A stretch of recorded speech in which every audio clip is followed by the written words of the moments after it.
person I'm quoting here is joining me in the studio right now to get further into this. This is Danny Hakim, the founder and the chairman of Budo for Peace, and one of the major people behind this latest initiative here. I know this was done in collaboration with other organizations. Danny, thanks for joining us. I'm always excited to sort of highlight your latest initiatives here in this realm of getting kids together around sports, around athletics, to bridge these massive gaps in their lives here. But I want to start out with this. I mean, it's not normal in Israel to send kids away to an overnight camp, much less a mixed population. I mean, no screens, I understand, were part of this, no devices at times. These are all major challenges imposed here.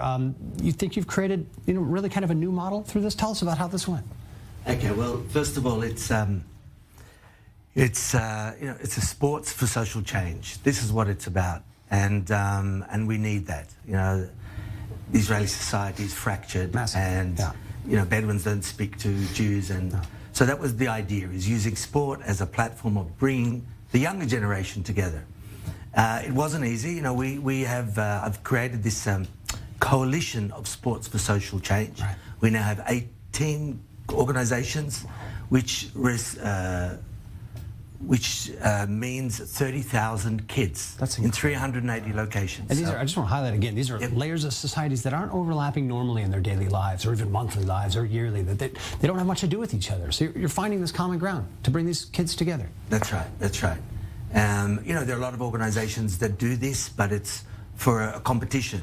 Okay. Or for it's a day. Yeah. But to do 10 days, it's not normal. In America, you have 1 month, 2 months camp. Yeah. In Israel, you don't. So to include that was a challenge. And then bringing, Bedouin in particular. Yeah. When we first came up with the idea, I went to some Bedouin sports organizations and I said, are you willing to send just a few girls to this camp? And they said, no way. It's impossible, because it takes one sheikh to say this is bad for Muslim girls, and then his business would be ruined. So what we needed to do was to find a mother from the village that believed in this. And we found one from an unrecognized village who has like an aerobic studio where she teaches Bedouin mothers. And I went to her and I said, could you bring a few girls to this? And she said, how many do you want? Oh my gosh. Why? Because she has 70 mothers that are doing aerobics, feel empowered, and they want the girls to come. So immediately we got 25 Bedouin girls. It's just the recruiting for this program. I mean, this is staggering what you're describing here. To overcome so many of the barriers that are in place. Girls we're talking about. Describe the impetus of that, bringing specifically girls to this camp. The challenges clearly, but how important that is. Well, in one way, it's easier than boys because. Girls are nicer. Girls are nicer.